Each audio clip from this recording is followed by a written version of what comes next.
Olá pessoal, bem-vindos a mais uma entrevista com o especialista.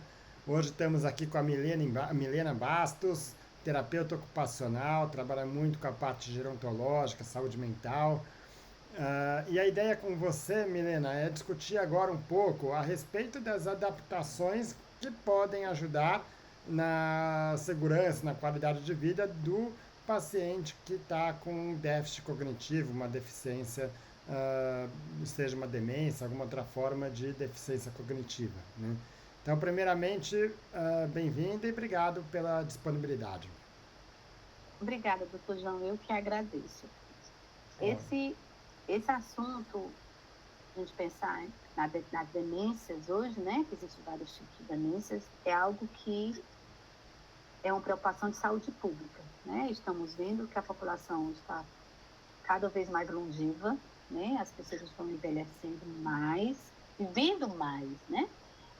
Hoje as famílias estão reduzidas com quantidade de filhos e muitos idosos vivendo bem, né? É tanto que existe uma brincadeira, assim, quando você vai num banco, que ninguém mais quer ir para as filas de idoso, porque suas filas são cada vez maiores, né? Melhor você ir para qualquer outra fila. Isso nos aponta que os idosos estão mais independentes, né? Idosos estão tendo uma qualidade de vida bem melhor, né? Estão chegando ao centenário, tem excursões agora para idoso, clubes de dança para idoso. Então, o idoso está ganhando um espaço de extrema importância, com diminuição, inclusive, dos preconceitos e aumento das políticas públicas. Mas o envelhecer, ele implica em mudanças, né, que nós não podemos fugir dela. Aquela pessoa que quer envelhecer, ela vai sofrer mudanças. Então, para algumas pessoas idosas, é difícil aceitar essas mudanças. Então, muitas recorrem à ajuda mesmo psicológica para poder aceitar essas perdas, essas modificações. E algo que é muito comum dentro desse processo de envelhecimento são as alterações cognitivas, os esquecimentos, os lapsos. Lembrando que esquecimentos pontuais, lapsos, não é sinônimo de demência. O próprio cérebro ele envelhece. Às vezes esquecemos disso. Às vezes acha que só envelhece a pele, só envelhece o cabelo, mas o cérebro também vai envelhecendo. Então, muitas funções do cérebro vão perdendo a sua velocidade, né? As conexões neurais também vão se perdendo em velocidade. E as funções executivas são funções do cérebro que se apresentam diferentes também. Então, muitos idosos, eles começam a perceber, isso é muito importante, eles mesmo começam a perceber, estão demorando a lembrar de algumas coisas. Eles começam a perceber. E aí eles mesmos vão tentando encontrar pistas para isso e também fazer coisas, inclusive para esconder da sua família, que estão esquecidos, porque eles ficam preocupados. A demência tem um peso para o idoso imenso. Muitos idosos nem pronunciam a palavra demência ou Alzheimer, porque eles sabem que isso vai gerar na vida deles uma dependência intensa, profunda e para a vida toda. Né? O que é importante a gente lembrar? O familiar tem um papel imprescindível nesse processo. A família começar a perceber esses pequenos lapsos e perceber o tempo que está ocorrendo, a frequência, se é eventualmente, e se tem fatores relacionados a isso, como, por exemplo, a morte de um ente querido, um filho que se ausentou, aquele animal de estimação daquele idoso que morreu. Perdas ocasionam fragilidades cognitivas, alterações na memória, alterações na atenção, aumento da ansiedade, depressão, dentre outros. E tudo isso vai ocasionar prejuízos cognitivos. Então é importante a família ficar atenta a isso. E vendo que isso realmente está chamando mais atenção, procurar de imediato uma ajuda. procurar a ajuda de um gerontólogo, né, que é o médico especialista do idoso. É importante a gente ter clareza disso. E procurar a ajuda de um terapeuta ocupacional, que é o profissional habilitado, né, a cuidar dessas falhas, que podem ser apenas pontuais, mas que podem ter uma progressão. Então, na terapia ocupacional, a gente faz uso de instrumentos avaliativos, alguns também utilizados na gerontologia, que é um rastreio, né, para ver como é que são essas funções. Eu, particularmente, uso o Minimento, eu uso o MOCA, né, onde você vai fazendo perguntas pontuais para o idoso e ver como é que ele responde. Por que isso é importante? Porque são testes que têm um quantitativo somatório, onde ele vai nos orientar quais são as áreas cognitivas que aquele idoso está com mais prejuízo. Vamos dar um exemplo no Minimento do estado mental. E aí você pergunta dia da semana, que mês é que nós estamos, qual é o ano que nós estamos. Isso vai nos apontar como é que está a memória temporal daquele idoso. Quando eu pergunto, dou nome de algumas palavras para ele, peço para ele repetir depois, é a memória imediata. Então, a memória imediata, a memória temporal, são memórias onde a gente percebe mais fragilidade no idoso. Aquele idoso que começa a esquecer, minha filha, onde que eu guardei aquele dinheiro? Eu não estou lembrada onde eu guardei. Então, perder muitas coisas é algo que é do imediato, do aqui, do agora e do hoje. Começa a se desorganizar mais, começa a mudar muitas coisas de lugares e não consegue saber onde guardou. Dinheiro, a medicação. Então, são atividades da vida diária daquele idoso, daquela idosa, onde ele gerenciava antes, não está conseguindo mais gerenciar. Então, esses testes, quando a gente faz as perguntas bem diretivas para cada área cognitiva, vai me apontar, aquele idoso está com mais fragilidade na memória imediata, ele é muito bom no cálculo, porque o teste também faz o cálculo. Algo que é muito importante a gente avaliar dentro dessas demências, a questão da orientação espacial. O idoso está se perdendo muito, às vezes é muito comum, mas já em estágios mais avançados, né, das demências. E a gente tem um teste também do relógio que nos orienta um pouco sobre essa dimensão espacial e temporal. Algo que a terapia ocupacional, que eu utilizo muito nos meus atendimentos, são os registros afetivos do idoso, né? Então, cada atendimento, eu solicito um caderno onde aquele idoso vai estar escrevendo, solicito imagens fotográficas que estejam presentes na casa. E a demência, ela também está associada à questão dos hábitos daquele idoso, né? Os idosos que são mais ativos também ao longo da sua vida têm esse envelhecimento também melhor, né? Então, um idoso que lê mais, a gente fala muito em prevenção, né? O idoso que lê mais, o idoso que faz atividade física, o idoso que escuta música, ele está sendo diariamente estimulado cognitivamente, né? Então, quando o idoso perde também essas habilidades, nos chama a atenção. O idoso começa a esquecer essas coisas também que antes para ele era muito, muito claro, muito tranquilo, começa a perder. Mas quem vai nos ajudar muito nisso é o olhar atento da família. Ótimo. Porque o idoso vai estar burlando isso aí, né? Ele vai estar encontrando estratégias de esconder, né? Eu acho que eu gastei meu dinheiro, minha filha, eu não tenho mais dinheiro, quando na verdade ele esqueceu onde o dinheiro estava guardado. Certo. Eu fui no supermercado e faltou, não comprei porque não tinha arroz no supermercado. Na verdade, ele pode ter esquecido de ter comprado arroz, né? Certo, então a família claro. vai estar observando isso, é quando a família faz os encaminhamentos para o gerontólogo e aí para o terapeuta ocupacional. Legal. Bom, obviamente que esse primeiro passo que você falou é muito importante, que é ter um diagnóstico claro de qual que é o problema que está tendo, até porque, vamos dizer, déficit cognitivo, demências, existem formas diferentes e, às vezes, o mesmo diagnóstico pode ter um andar clínico diferente em dois pacientes, né? Então, essa avaliação é fundamental e a partir disso existem mecanismos que você pode fazer tanto para facilitar essa pessoa a realizar atividades que ele não está mais conseguindo, como a gerar uma segurança maior para esse paciente, né? O Exato. problema que existe com isso é que muitas vezes esses pacientes eles não reconhecem essa deficiência, né? Então, muitas vezes é aquela coisa, mas isso eu consigo, isso tipo, me recordo de uma pessoa que fala, olha, ela foi na padaria na esquina de casa e se perdeu depois, é a padaria que ela ia há 20 anos, né? E ela prova, mas isso é normal, né? Quer dizer, não fiz nada de errado, não sei o quê. Ah,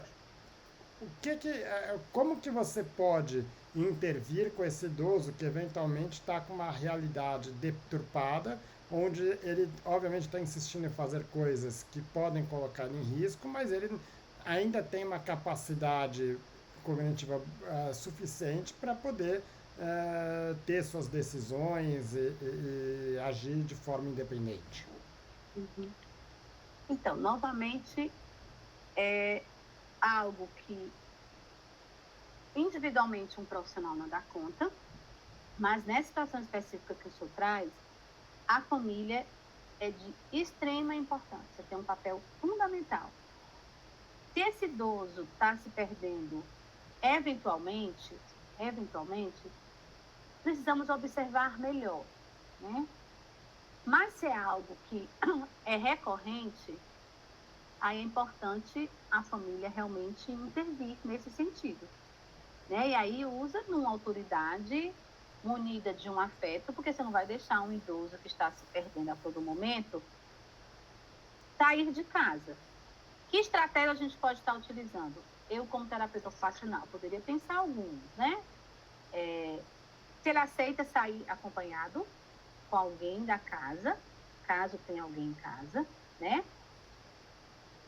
Se ele aceita, se ele sabe ainda, se ele consegue cognitivamente usar um celular, a gente pode usar uma estratégia de uma gravação da rua, sinalizando onde é que tem que ir, onde é que tem que dobrar, pode ser algo a ser pensado, porque se a questão não é só uma desorientação facial, tem a ver com atenção, tem a ver com percepção, tem a ver com memória. Nós não podemos pensar num raciocínio de uma única área do cérebro, pensando nesse exemplo. A gente tem que pensar numa dimensão maior, né? No caso, eu como terapeuta ocupacional, eu sei que ele vai dizer que pode. Lógico, é um traço da demência, a ausência de crítica, a falta do insight daquilo que está sendo para ele difícil, né? Quem não vivencia isso com seus pais que estão envelhecendo?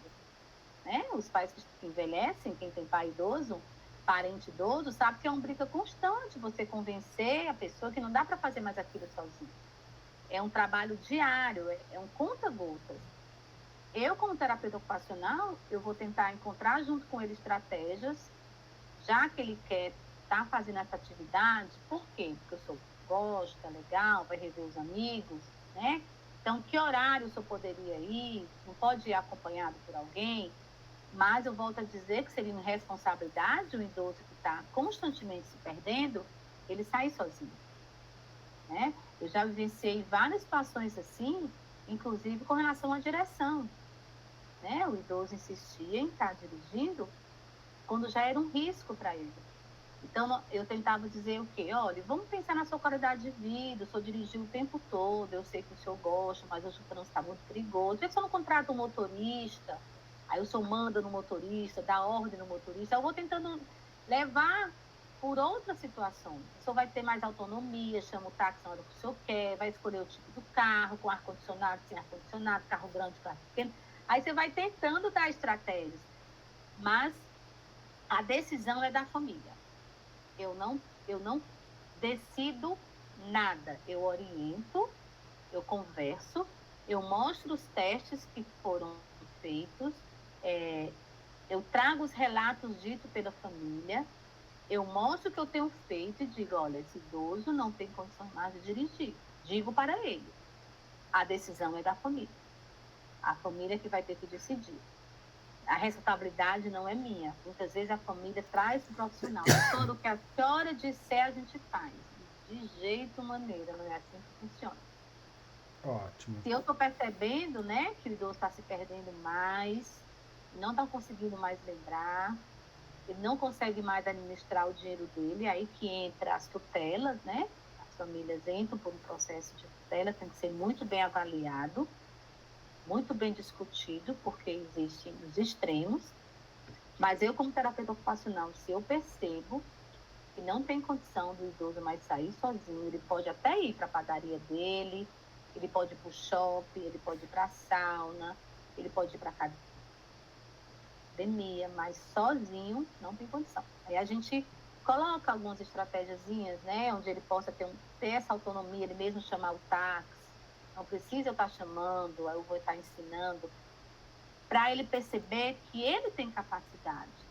Só que em algumas áreas da vida dele, ele precisa de ajuda. Eu acho que é essa a diferença, a gente dizer que ele está sendo assistido, ajudado, e não estão fazendo por ele, porque existe uma grande diferença entre essas duas percepções. Legal.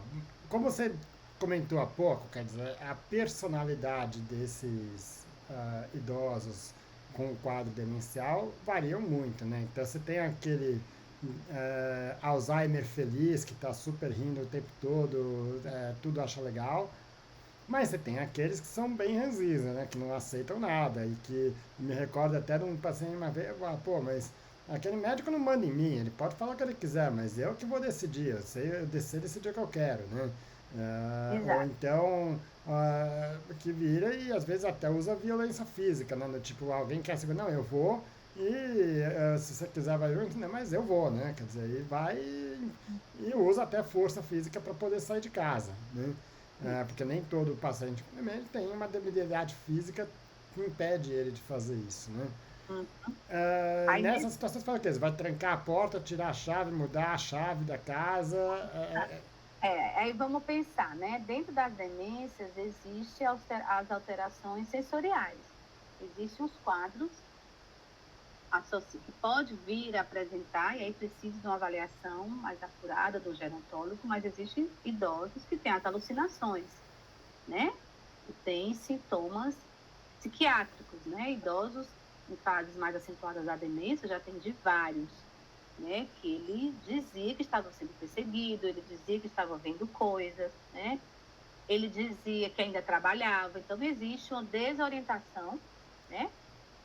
Muito grande, são sintomas das demências, sintomas da demência. Então, eu sempre digo que você não tem que ir contra a que o idoso tá dizendo, você escute, apenas escute. E não diga tantos nãos, né? Então, eu tô com um caso, né, próximo à minha família, né, que toda noite, essa senhora, ela quer ir para a casa dela, onde ela está na casa dela.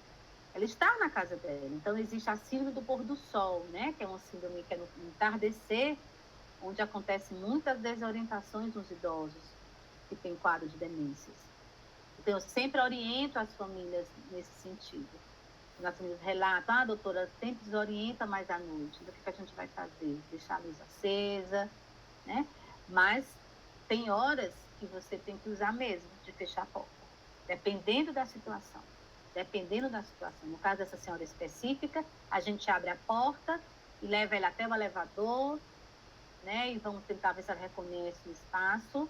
Agora é algo muito cansativo, muito estressante, por isso que os cuidadores familiares e os profissionais precisam de revezamento, porque quando o idoso desorienta, nesse exemplo que eu estou dando, doutor João, é muito difícil. Mesmo idoso medicado, mesmo idoso sendo acompanhado, tem horas que a gente não sabe o que fazer. Eu atendi um idoso, ele já faleceu, era muito interessante, ele era militar. E aí, toda hora, naquela hora específica que ele ia trabalhar, porque ele tinha a memória afetiva desse trabalho, uma demência já acentuada. Mas toda hora ele queria vestir a farda, naquela hora que ele ia para trabalhar. Eu orientei a família que vestisse a farda, que não deixasse ele sem a farda, porque ele ia trabalhar. Então, Quando ele vestia a farda, ele ia trabalhar. E ele se acalmava. Então, às vezes, são pequenas coisas, né? Então, quando você mantém as rotinas do idoso, das coisas que ele gostava, dá para ele uma tranquilidade, dá para ele uma segurança diante da ausência de memórias. Imagina você, é algo que deve ser muito sofrido, né? Imagina você querer sair e alguém dizer que você não pode sair porque você vai se perder. Muito difícil, né? Acho que só sente quem vivencia ou quem acompanha. Aí você tem que primeiro escutar, então tá bom. Então a senhora quer ir para onde? Eu sempre falo isso para as cuidadoras, eu sempre oriento as cuidadoras. Nunca diga que não, que ela está mentindo, que aqui é a sua casa. Espere. A senhora quer ir para a sua casa? Então tá. Então vou mandar por aqui. Aí vai pegando o objeto da casa, que ela possa lembrar. E aos poucos isso pode estar diminuindo. Agora, se isso se tornar uma dimensão de um grande sofrimento, entre em contato com o geriatra, rever como é que está a medicação, solicita exames clínicos, porque às vezes alterações de algo aí, né? O senhor que é médico entende melhor do que eu, mas às vezes alguma alteração. Infecção urinária é algo muito sério, que aumenta os quadros de desorientação. Então, precisa também estar atento a isso, para ver o que é que pode estar acontecendo. Se é só a evolução da doença, ou tem algo aí que está acontecendo mais. É muito importante também usar de pistas visuais, às vezes, na própria casa. Né? No guarda-roupa, botar imagens de onde está cada roupa, porta-retrato, o calendário, porque isso faz com que o idoso vivencie a sensação de pertencimento àquela casa. Ele sabe que aquela casa é dele, porque está ali a foto do marido, está ali a foto da neta.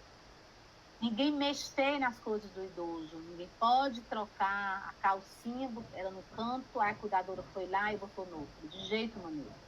Tem que ser mantido, porque nesses quadros de desorientação, né, o idoso, ele muitas vezes tem aquela memória que volta, ele sabe que aquilo está guardado ali. Né? Então, o idoso é dono da casa dele, mesmo com demência. A casa pertence a ele. Então, muitas vezes, os cuidadores, né? É uma confusão, né? E aí a gente tem que estar sempre fazendo esse trabalho de orientação, né? Para todos. Né? Ótimo. Bom, esse processo de perda da capacidade cognitiva é um processo que vai acontecendo de forma gradativa, né? Então, ele vai perdendo suas capacidades à medida que o tempo passa, né? Muitos desses idosos eram pessoas que até há pouco eram independentes, né? Então moravam sozinhos e começa a ter certos problemas e começa a ter dificuldades e eventualmente, bom, vamos precisar do cuidador ou vamos precisar ir para próximo de algum familiar ou às vezes não tem quem vai para uma casa de cuidados, alguma coisa nesse sentido, né? Uhum. E aquele idoso insiste que ele quer, não quer sair de casa e isso é até um pouco, não faz sentido, né? Porque muitas vezes eles não reconhecem, mas não aprendem mais sobre aquele novo lugar, ou seja, ele quer estar num lugar onde ele reconhece tudo, onde ele se lembra daquilo, ele não vai aprender sobre aquele lugar novo, né? Nessa situação, o que você pode fazer? Porque ele chega uma hora que ele está numa situação de insegurança ou de falta de cuidados, né? Até de cuidados pessoais, onde aquele ambiente ele já não tem mais condições de ficar ali, só que você sabe que se você levar ele para um lugar desconhecido para ele, isso vai gerar um transtorno muito grande, né? Aí, novamente, nesses casos, é conhecer a história daquele idoso, né? E junto a essa história, essa condição social e econômica, né? Que isso faz uma grande diferença em quem está envelhecendo. Hoje se sabe das grandes realidades de cuidados, né? De medicamentos, planos de saúde, né? Assistência que o próprio serviço público dá. Nós temos poucos centros direcionados ao atendimento gratuito das demências. Né? Eu conheci na Universidade Federal, não sei se ainda está funcionando, mas existe uma facilidade.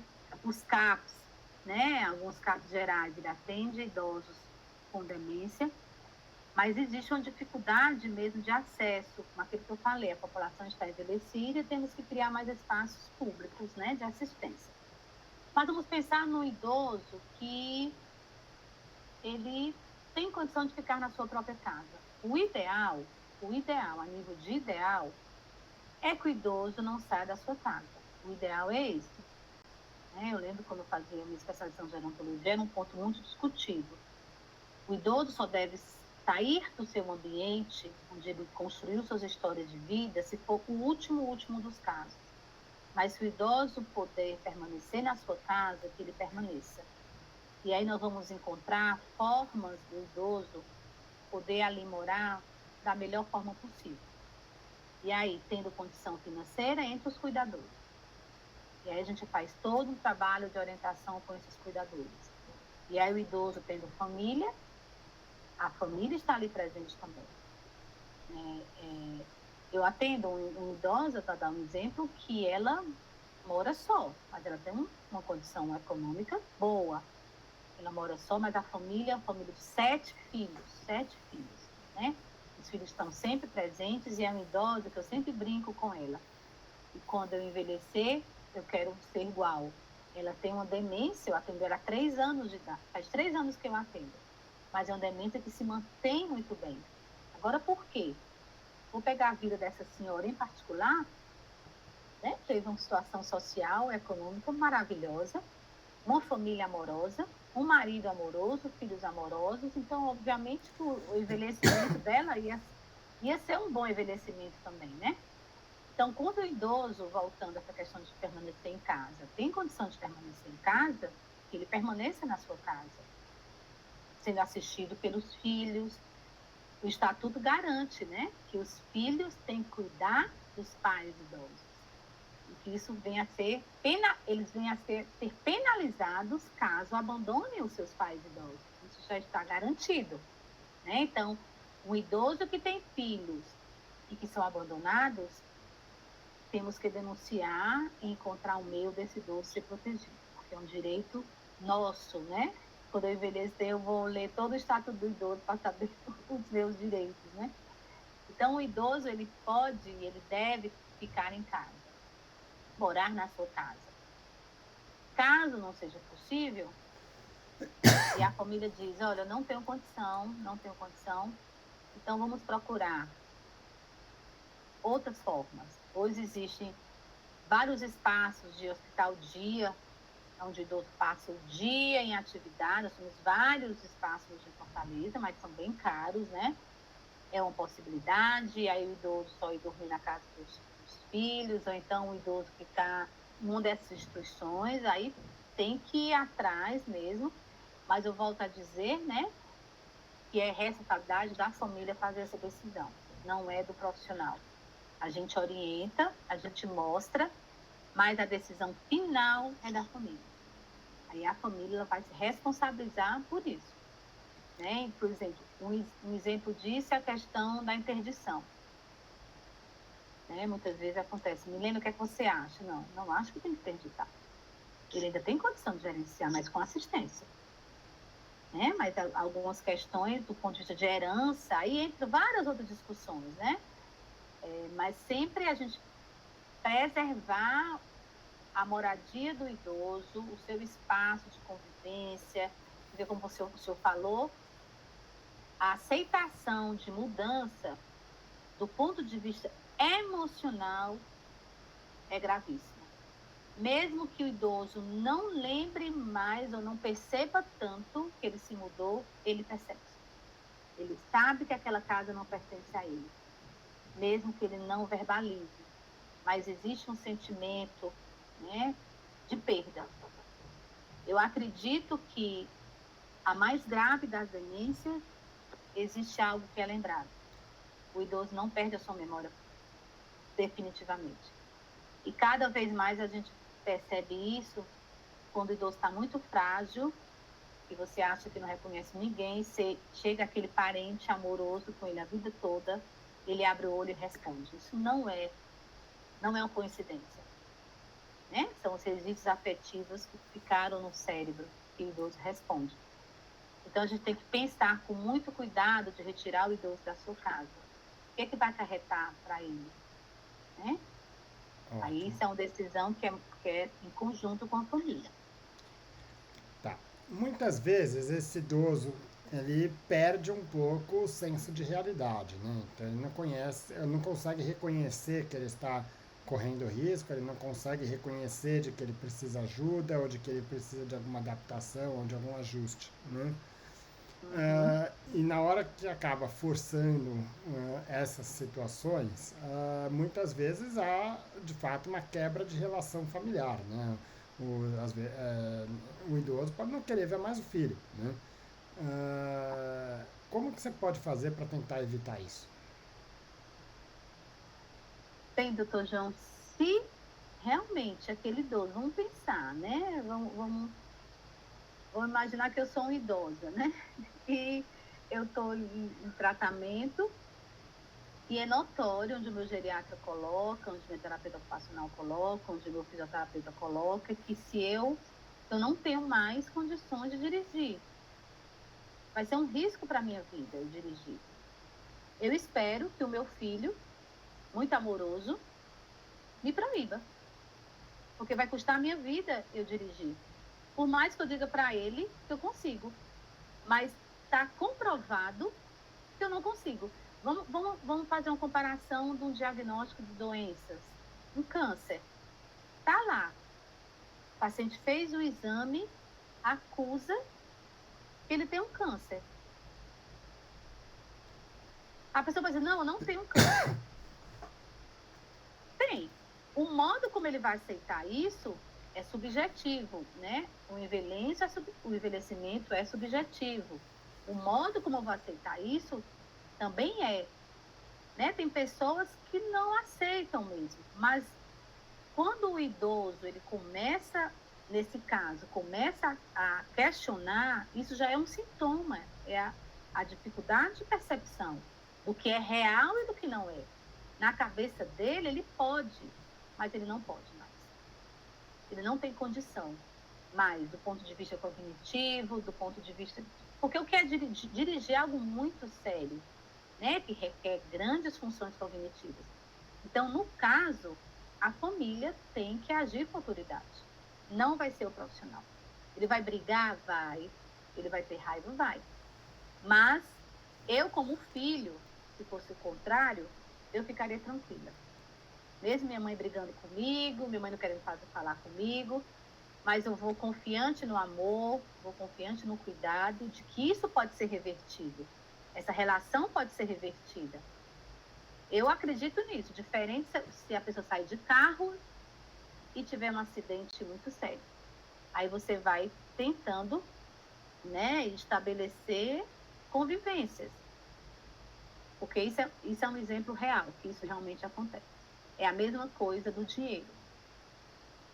Né? O idoso que gerenciava o seu dinheiro sozinho e não consegue mais. Como é que a gente vai fazer? Tá, e muitas vezes ele acredita que consegue, né? Quer dizer, não entende que... Aí o que é que eu faço? O que é que eu oriento, né? Alguns filhos começam a pagar as contas, não deixar todo o dinheiro na mão, mas que ela tenha dinheiro em casa. Ela precisa ter dinheiro em casa, porque o dinheiro é dela, ela trabalhou a vida toda, ela está aposentada, ela precisa do dinheiro dela. Você pode organizar com ela, vamos fazer assim, mamãe, papai, o seu dinheiro, eu pago as suas contas, porque fica mais difícil a senhora sair, o resto a senhora fica, administra, e aí deixa esse dinheirinho, mas as contas maiores a família tomar conta. Por quê? Porque cognitivamente ela não consegue mais lidar. Nós não podemos, doutor João, tirar tudo do idoso. Nós temos que manter o seu papel social de pessoa idosa, que tem uma história de vida, que tem funções por estar viva. Nós só temos que gerenciar, ajudar, para que ela não perca de fato essa autonomia. Mas vai chegar um ponto que ela vai perder. E ela nem vai dar conta disso. Eu sempre digo assim, que o idoso que está no processo de uma demência já diagnosticada, é mais difícil ele aceitar as terapias. aquele exemplo que o senhor deu no começo, né? É mais difícil. Por quê? Porque ainda existem muitas funções cognitivas presentes. O senso crítico, o questionamento, a não aceitação, é aquele demência nível 1, né? Quando ele começa a se fragilizar mais, ele não consegue questionar tanto, porque ele não consegue perceber tanto nem entender tanto. Porque as funções executivas estão mais frágeis. Então, é mais fácil, eu como terapeuta ocupacional, se for pensar no que for mais fácil para mim, é atender um idoso no nível 2, vamos dizer assim. Tá. Porque ele consegue me dizer, você tem razão, eu não estou conseguindo mais lembrar disso.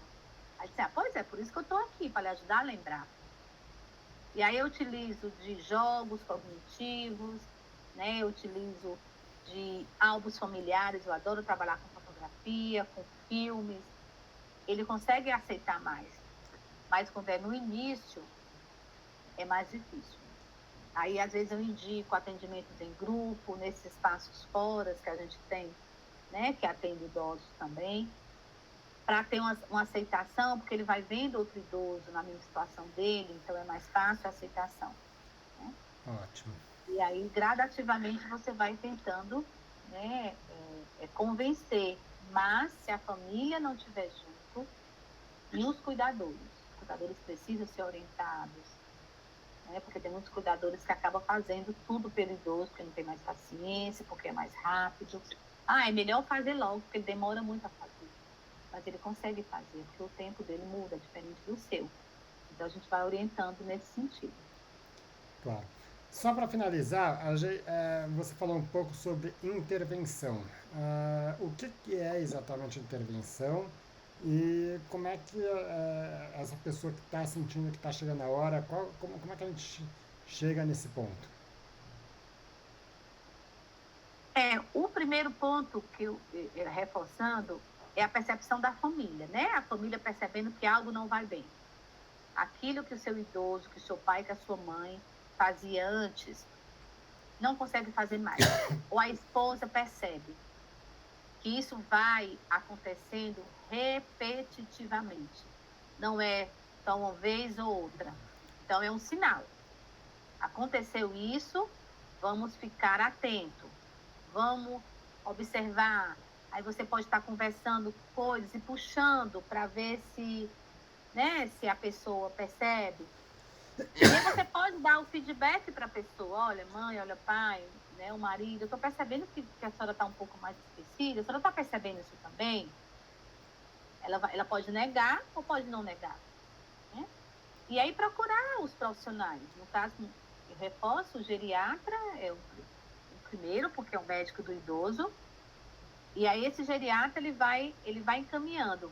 Não precisa ter um diagnóstico para encaminhar um paciente para terapia ocupacional. No caso de esquecimentos, o esquecimento já é algo que não vai bem.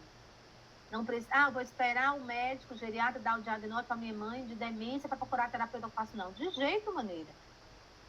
Tá Se vendo que você está tendo percebe que dificuldades recorrentes, é a hora de Pronto, chamar exato. ajuda. Atividades da vida diária, vestuário, alimentação, está perdendo um pouco a sua vaidade, né? Tanto faz estar se arrumando ou não quer mais sair de casa, perdeu interesse por algumas coisas. Opa, acende a luzinha. Eu considero que o envelhecimento é igual a criança, né? Que eu atendo também criança, eu coloco no mesmo eixo. Não precisamos de um diagnóstico para a criança ser ajudada. Observa que a criança está com algumas dificuldades e corre para o pediatra e corre para o profissional. Mesma coisa é o idoso. Então, se a família percebe algo, porque a gente percebe, né? Quem convive com idoso, quem tem pais idosos, a gente percebe. A gente começa a perceber algumas coisas. Ótimo. E aí procura ajuda. E aí, nessa ida para o terapeuta ocupacional, a gente faz algumas avaliações e sempre conversando com o idoso. Quando eu vou para avaliar, eu não uso de imediato os testes. Eu primeiro converso com ele e eu sempre digo para a família que eu só vou na casa dele se ele me autorizar a ir. Eu não vou sem autorização dele. Certo. Nem que seja para dizer que eu vou fazer uma visita, vamos tomar um café junto. E aí eu vou começando a conversar. E muitas vezes, nessa conversa, eu nem uso alguns testes, porque ele já me respondeu diante daquelas perguntas que eu fiz bem diretiva. Já Eu tem a fazendo informação que perguntas você diretivas. precisa ali. Tá. Exato. Agora, Aí já vou norteando um pouco, né? o que eu estava questionando um pouco é num outro estágio, quando você está falando até de uma intervenção judicial daquele idoso que já não está com um senso de realidade claro, onde você está se colocando em risco, onde você precisa ter alguém que possa responder por ele. Né? Ah, o que é exatamente essa intervenção? O que a família, o que o interventor, vamos dizer, ganha de direito sobre aquele idoso? O que o idoso preserva de direitos? Eu nunca tive experiência de atender paciente que chegou a ser tutelado, né? Eu vivenciei do ponto de vista mesmo de família, né? Tá? É quando é comprovado realmente que o idoso não tem mais capacidade mental mesmo de gerenciar os seus bens. Ou seja, o idoso não consegue mais pegar o dinheiro e fazer compras para se autossustentar, né? Compra de alimento, medicação, pagar contas, ele não consegue. Ele não tem mais noção do que é 10 reais, de que ir ao supermercado ele precisa de 100 reais. Ele perdeu essa noção total, né? Ele perdeu a noção de gerenciar a sua vida de forma ampla. Então, ele precisa de alguém que responda por ele, que a gente chama de tutela. E aí é um processo judicial. No caso, alguém fica responsável por essa tutela. E o idoso tutelado, ele perde os seus direitos totais, inclusive de responder por si, comprar imóveis, vender imóveis. Você está Quando o falando isso idoso apenas do ponto de vista financeiro. Não, de direitos também. Ele Tá. não pode mais comprar nada, Não, ele não pode assinar. entendi, mas o que eu quero dizer é assim, eu vou te dar até uma situação real, assim, de uma pessoa próxima. Ah, o paciente estava numa condição que ele precisava ir para um pronto-socorro, né? Na verdade eu precisava de um certo suporte que ele não aceitava, mas que era uma coisa óbvia. Tem essa questão do pronto-socorro, um atendimento de urgência médico ou condições outras não médicas, né? E ele fala, não, não preciso disso daqui, não tô nesse... E às vezes até é uma questão até de uma certa urgência, né? E aí, entrando em contato com já fala, olha, precisa fazer uma avaliação, porque se não for caracterizado a urgência ali, clínica, né? Quer dizer, você não tem como fazer aquilo sem ele aceitar, né? Isso muda à medida em que você tem uma intervenção em cima dele, quer dizer, você já falou, ó, não, a gente já está contando aqui que ele não tem essa capacidade de ter essa decisão, né? Mas aí nesse ponto você tem que, não é só o que eu falo, tem que ser mostrado, provado que ele não tem mais condição. Mas quem atesta isso é o geriatra. Aí, Tá. aí tem que ter um diagnóstico, né?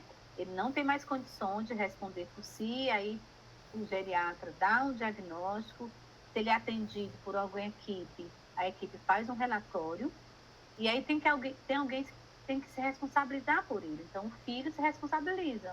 Eu assino, me responsabilizo, né? E aí, perante isso, aí tem que ver como é que funcionam as normas legais em Aí relação entra a medicina, judicialmente para fazer isso, claro. procedimentos. É, aí, aí precisa. Mas nesses casos de tutela total, é quando o idoso realmente não tem mais capacidade. Né? Isso é muito comum a gente ver em idosos que estão nas fases terminais da demência, que realmente não conseguem mais gerenciar. Aí cabe um filho, aí toda uma questão judicial, né? Aí pode ser na paz ou pode ser na guerra, Ótimo. mas é necessário, porque aí alguém precisa cuidar disso. E a pessoa que vai cuidar disso, aí tem a ver com a dinâmica familiar e com as escolhas. Legal. Mas precisa alguém responder e ajudar. Legal, Milena. Acho que assim, se a gente for considerar tudo isso que a gente discutiu, quer dizer, no fundo, a terapia ocupacional vai estar conseguindo avaliar, primeiro, questões de segurança para essa pessoa com déficit cognitivo, então, tentar manter o máximo da funcionalidade dele de uma forma segura, né? Ou seja, como fazer para sair, como fazer para cada situação, numa situação mais leve, como se comunicar de uma forma, eventualmente está perdendo a capacidade de se comunicar ou se deslocar, ou o que fazer numa situação de emergência onde ela talvez esteja perdida e não sabe muito o que fazer, como criar dispositivos de segurança, ou de Isso. o que fazer se não estiver conseguindo fazer o contato com aquela pessoa e coisas nesse sentido, né? Acho que só Ah, reforçar, né, que o papel nosso da terapia ocupacional dentro do processo de envelhecimento é a questão da autonomia, funcionalidade e independência. E o nosso eixo são as atividades cotidianas, que a gente conhecida como atividades de vida diária e atividades instrumentais da vida diária. O nosso eixo é que, o nosso objetivo, né, é que o idoso ele consiga preservar ao máximo a sua independência, a sua autonomia. Obviamente que isso vai se modificar em quantidade e em tempo. Mas eu sempre digo, né, se o idoso não pode se vestir sozinho, o ajude a escolher a sua roupa. Então, abre o guarda-roupa para ele e mostre 2 roupas e peça para ele escolher. Isso é autonomia. O idoso não é para passar o dia de camisola. Quando eu chego numa casa e vejo idoso de camisola, eu entro em contato com a família e pergunto se ele sabe que o pai dele ou a mãe dele passa o dia de camisola. Eu tenho certeza que essa pessoa, se pudesse falar ou escolher, não queria estar de camisola. Então, a gente, da terapia ocupacional, nós trabalhamos nessa lógica, né, de manter a saúde mental desse idoso, manter esse idoso bonito, feliz, né? Então, é a mulher com batom, a mulher bem arrumada, o homem da mesma forma.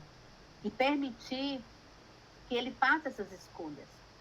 O idoso frágil, o idoso com demência, não consegue mais se vestir sozinho, o que ele pode fazer? Ele pode levantar um braço? Né? São coisas simples, mas você dá funcionalidade e, acima de tudo, você dá para aquele idoso a vivência de que ele pode fazer algo. Vamos pensar numa atividade básica, alimentação. Por que dar comida na boca do idoso se ele consegue comer sozinho? Ah, mas ele não consegue partir. Então, parta. Você parte o alimento e dê a ele para ele comer sozinho. Ah, mas ele suja. Ele suja mesmo, aí você limpa. Mas ele tem que comer sozinho.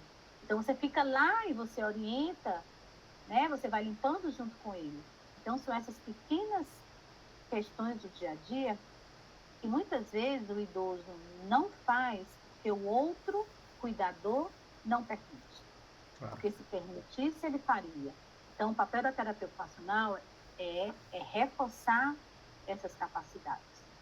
Que ele se mantenha dentro das suas possibilidades, se mantenha ativo. Mas a outra pessoa tem que permitir, o ambiente também tem que permitir. Porque senão ele sozinho não dá conta. Ótimo. Legal. Assim, Milena, a minha ideia aqui não era entrar em começar a listar cada tipo de intervenção que pode ser feita, até porque isso vai depender da condição do diagnóstico, da avaliação individual de cada paciente, né? Mas acho que quem chegou até aqui deu para entender um pouco qual que é o papel do terapeuta ocupacional dentro da avaliação e do acompanhamento dessas pessoas e entender qual que é a hora de estar indo atrás desse profissional, né? Eu espero que tenham entendido, né? Legal. Se não entender, a gente volta a conversar de novo, né, doutor João? Vamos lá. Obrigado mais uma vez pela disponibilidade. Espero contar com você outras vezes aqui. Muito obrigada, doutor João. Um grande abraço.